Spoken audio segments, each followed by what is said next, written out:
All right. Welcome to yet another edition of Mr. YouTube's Board Game University. This is my Capitalist Fantasy series. This is episode 4 of that series, episode 5 of this, if you're counting. I'm having fun here. We're not racking up millions of views, so I can just kind of do whatever I want, and I'm gonna keep doing that. Sorry, it's been a little bit between this and the last one. I just got life stuff going on. So, Great Zimbabwe is what we're going to be talking about today. It's one of my favorite games. It's a just singularly unique experience that I don't think anything else is even come close to replicating. It's also not a capitalist fantasy, though you could see it as like a sort of response to capitalist fantasy games. So let's go through a little bit of the PowerPoint so I can give you kind of an overview of where we're at. All right, we're turning me off. We're here. So the Great Zimbabwe. It's a design by what's known as Splatterspellen, which is the team of. I'm not even going to try to say these guys' names. I've always been like Euro, and I don't know. They're great. Go to another YouTube video to determine how to pronounce it correctly. They've made a whole series of games, all of which are worth giving a try at least once, and some of them, in my opinion, are the greatest games ever made. So, take that as you will. So we're back on our capitalism series about capitalist fantasies. Ooh, I went too far ahead. Okay, so as a reminder, capitalism is a system that organizes forms of production. You've got capital, which is things like material, vehicles, equipment, materials, and money. Those are forms of capital. You have the other forms of production, which are labor, which, in my conception is the source of all of the wealth and one of the most common capitalist critiques. And you've also got land, which is these green squiggles. I'm just reusing this from a previous video because I'm incredibly lazy. So what's a capitalist fantasy? What is it? We're talking about capitalist fantasies. They're games that sort of like present idealized versions of capitalism. We're on Redux. Or is it? Is the Great Zimbabwe a capitalist fantasy? Not sure. I don't think so. It's a planned economy again, but this time it's a different kind of planned economy. It's how it's an economy that sort of sets itself outside of how capitalism might work. It prioritizes and centers labor. Labor's back, baby. I don't know. It was very late when I was making this PowerPoint, so I don't remember exactly what I was going to say. All right, well, we'll come back to this little diagram here because that might be helpful in teaching. But all right, so this is the Great Zimbabwe. So the idea of this game is that you are it takes place in the Great Zimbabwe, which is a big city from the 13th century. It had about 10,000 people living in it, I think. Zimbabwe's are, there's the country, but Zimbabwe's in this game are referring to a type of building and monument. I'm not an expert on this culture, so I don't know. Go to Wikipedia to find out more. What's interesting is, there's not a lot of games that are just like about an African culture or an African civilization. There's a lot of games about conquering Africa. I think the setting itself is one of the more interesting things about this game. It can be a little Orientalist, but, compared to some, and I think ultimately, I think what they're trying to do here is, respectful. So if you see this around, it's unfortunately very expensive. I know that there's people online who make like homebrew copies of this. It's a very easy game to make your own copy of if you want to make a copy of it. So I probably shouldn't say that, but anyway.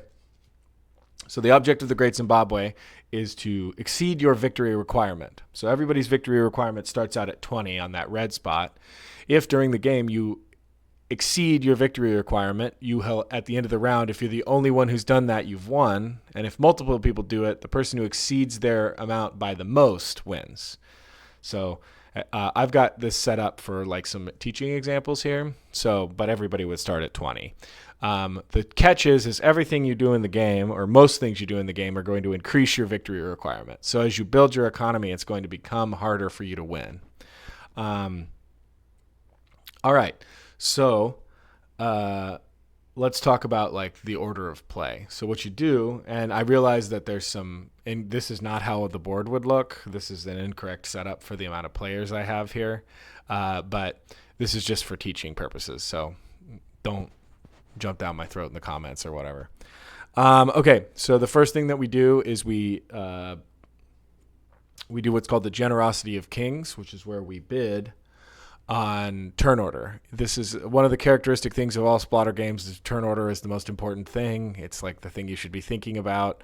In this game, generally speaking, going first is pretty good. So, but also how this auction proceeds has some interesting complications. So the way that this works is these plaques are arranged in victory requirement order from highest to lowest. So yellow's first, red second, white's on the bottom of the stack, so they're third, and green is last.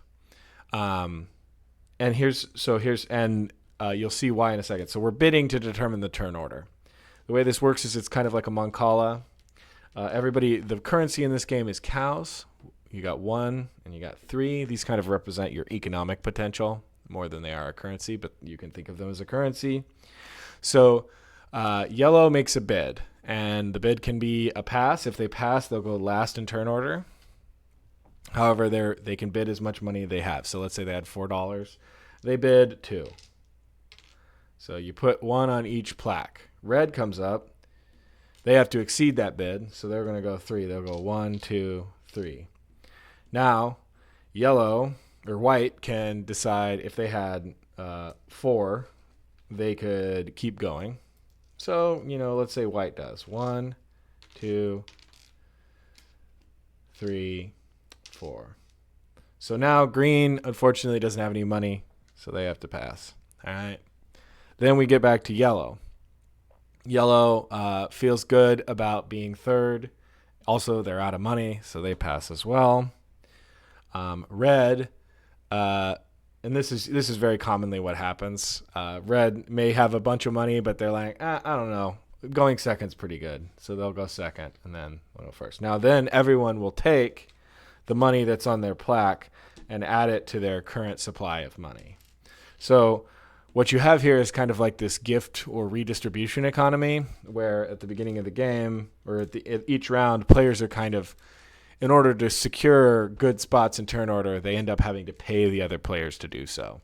It's a pretty novel auction mechanic. I haven't really seen it done anywhere else, and it really fits with like the idea of the game, which is that we are responsibly managing the environment that we're given, and we're not allowing things to run just totally off the rails or out of control. Or if that starts to happen, the game's going to be over pretty soon because somebody's going to win. So after that, each player in the turn order set up there by those cubes is going to try and do various things. You have like 3 options on your turn. Well, you have 3 actions you can take, but before you do that, you can there are these special powers you can get. You can also, once per game, worship a specific god. So there's a set of gods every game, and each of the gods gives you some kind of wild and crazy rule-breaking power. If there's, for all the rules I'm going to describe in the game, there's a god that like breaks the rules of them. For instance, there's a god that adds another little plaque up here, and the player who worships that god, this is now part of the auction. You have to place things on here when you bid, and one player collects all the money from it. So there's lots of like examples of things like that. There's also, you can get little assistants, craftsmen they're called, or not craftsmen, they're I forget what they're called. Anyway, they're you can get these cards that also give you like assistance in like building your economy, but all of them move your victory requirement up. So there's always a power trade-off. So once you've made those decisions on your turn, you get to take one of 3 actions. The actions are, you can just add a new monument. So if it's yellow's turn, yellow can just put a new monument anywhere out on the board. That scores you 1 point. All right. The only restriction is that you can't place them adjacent to other monuments. So that includes diagonally. So the what is it? 1, 2, 3, 4, 5. I always forget how. Anyway, you can't place them adjacent to others, right? So, and the way that you win is by building and upgrading monuments most of the time. So that's one option. You can also start a craftsman. So you can acquire a technology, which then requires you to make it a craftsman. So craftsmen are these little tiles that look like this. You're going to put them on the board.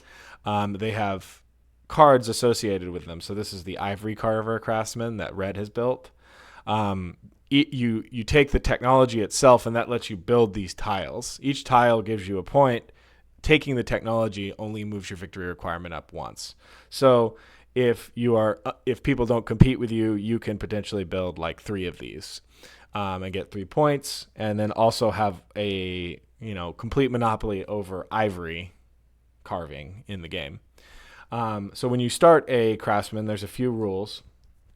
The first is that craftsmen use specific types of resources on the map. So ivory carvers use ivory. The rule is when you build a craftsman, it has to be within 3 spaces of ivory. So you can count those orthogonally or diagonally. You can count through things. But water in this case is one big space. So this is 1, and you're there. This is 1, 2, 3, you're there. So it's 2, and so on. So you, I can't remember because I'm a little foggy this morning. I believe you count the space that the resource is on, right? Yeah, it would be like 1, 2. So let's say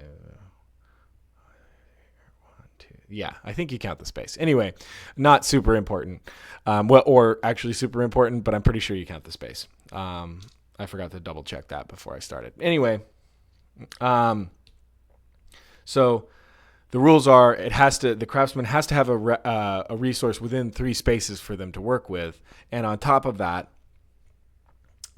they have to have an exclusive resource that belongs only to them. So if there was another craftsman already here, like in these 4 squares, it's within range of both of those resources, so this one couldn't be built because it's not getting anything new. And that's sort of part of the planned economy thing, right?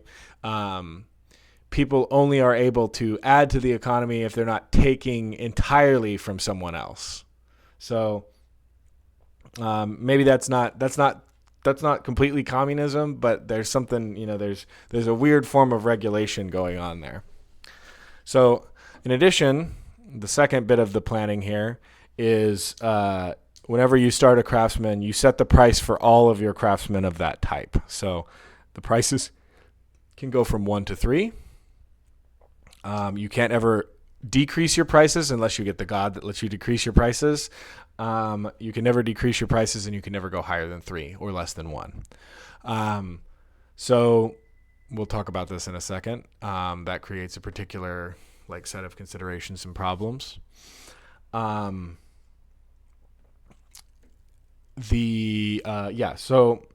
you start the craftsman, you put it here, you set the price. That's an example of an action. The third action is upgrading various monuments.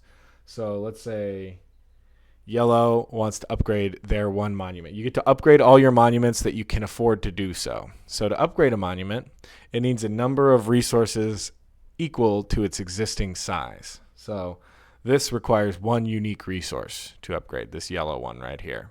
If it was at level 2, it would require 2 unique resources. And unique means resources of different types.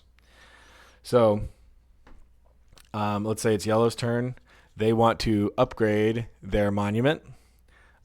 Easy. They buy it from red. So what they need to do is they need to be able to this monument needs to be able to get to a craftsman. Now, the restrictions for upgrading monuments are looser than for starting craftsmen because you can actually do what's called a hub. So this is 1, 2, 3, 4 away. Can't quite get there.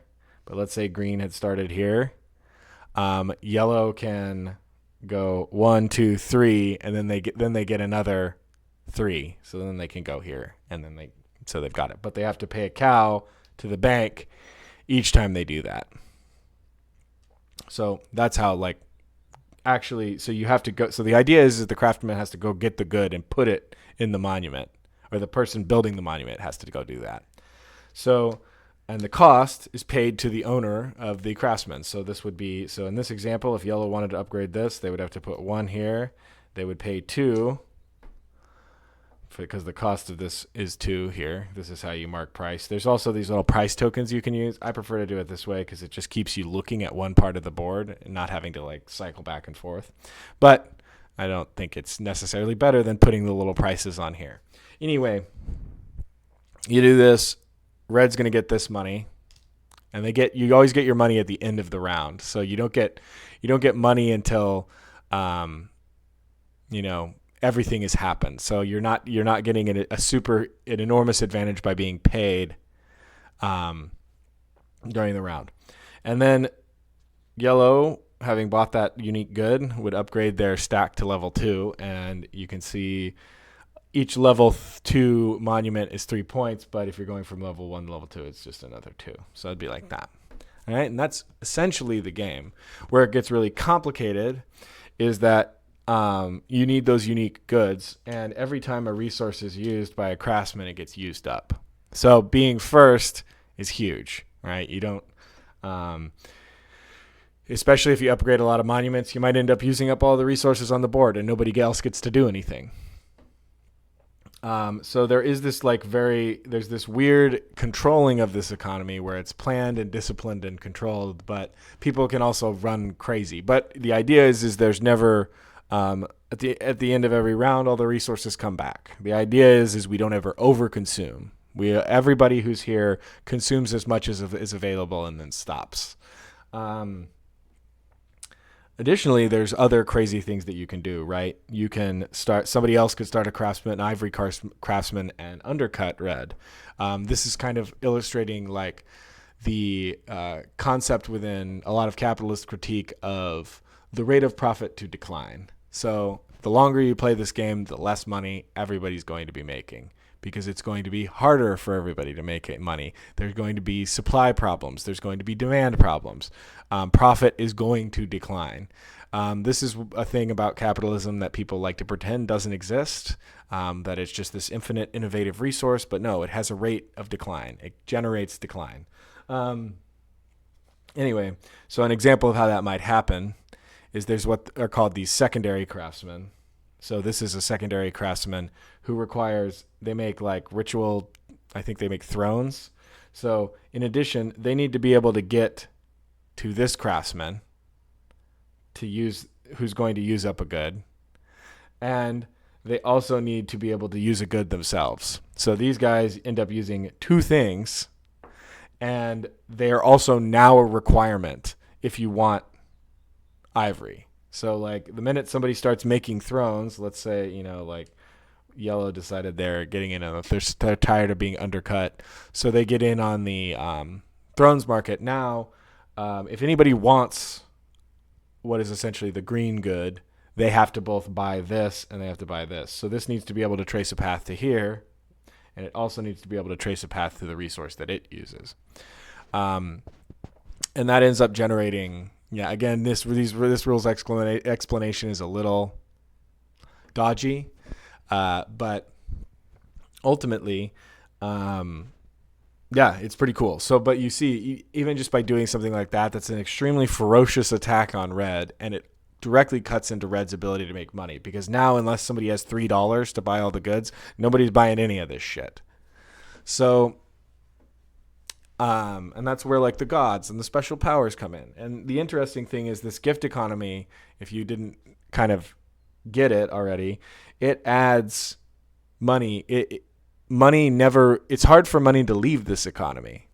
So there's not any like exports. There's not any like, there's not something drawing capital out of the system. However, these hubs sometimes remove money. There's a few things in the game that end up removing money from it, like building these craftsmen. Each one costs a number of cows to build. That is removing money from the game. There are ways to like keep that money in the game with some special powers, but ultimately that's the game. You've also got, there's 4 different types of resource. You've got diamonds, for instance. They show up the fewest on the map. They cost 8 or 10 to build. So there's but what happens is this economy just grows more and more complex and more and more, and it has more and more supply chain issues. So I don't actually know what to call it. I don't know if this is a capitalist fantasy or it's just drawing attention to the fact that like creating economies is really difficult, and greed makes that even more difficult. So maybe it's like a moral fable or something. I don't know. Anyway, let's see what the internet has to say. Oh yeah, here. I'll bring up my. So yeah, here's my. Let me fly up here. So here's like a little example of what I was talking about. This is the system of like, so if somebody wants to build the monument and level it up, they this is, anyway, I don't know if this is actually helping, so we're just gonna keep moving. All right, so here's what people on the internet think. This is very famous game designer Vital Lacerda saying, "Too sick." That's his error, not mine. Much king making. So Vital Lacerda, designer of critical path puzzles, thinks this one has too much king making. King making is a term used to refer to like one player enabling another player to win. We're going to get to the next few comments here, which I think will address this in an interesting way. We've got, we got Nicholas Knack, who says, interesting design, but extremely unintuitive. I don't know. I feel like I explained it pretty good. If that was super unintuitive, I apologize. For me, the core puzzle of the game wasn't figuring out a strategy, the logistics, or economy, but rather just trying to navigate the labyrinthine rules and figuring out how to resolve the fiddly market systems. As a group, we all groaned whenever someone moved to build a second-tier building, not because of the strategic impact it would have, but because of the added layer of complication and attrition it would staple onto the rest of the game. Interesting point, Nicholas. It's almost as if that was intentional. And here's my boy James once again saying something great. I'm not sure what a good play. I know what a good play looks like. Some bad moves are obvious. In your decision making, you're essentially laying stepping stones that you and others can use, and then it gets very confusing and foggy. And then you can see the finish line, and it just so happens the stepping stones give one player a circuitous path to victory one turn sooner than everyone else. Is it chaos? Am I having fun when I play this? Have I, in 10 plays with smart people, even had a mutually intelligible strategic interaction? I will keep trying until I find out. So, for those of you who don't know, James, 6.4 is practically a 10 out of 10. So, all right. So there's some, there's my, oops, I'm moving the whole, I'm not doing great with my piloting today. But yeah, that's the Great Zimbabwe. I've got one more sort of mammoth final entry in this series, which I think is maybe the best game about capitalism that's ever been made. But yeah, this, I felt a little low energy today, but I hope this was an enjoyable video for everybody to watch and maybe makes you interested enough to give this a try if you see people playing it, or, hunt it down yourself. But yeah, until next time, bye.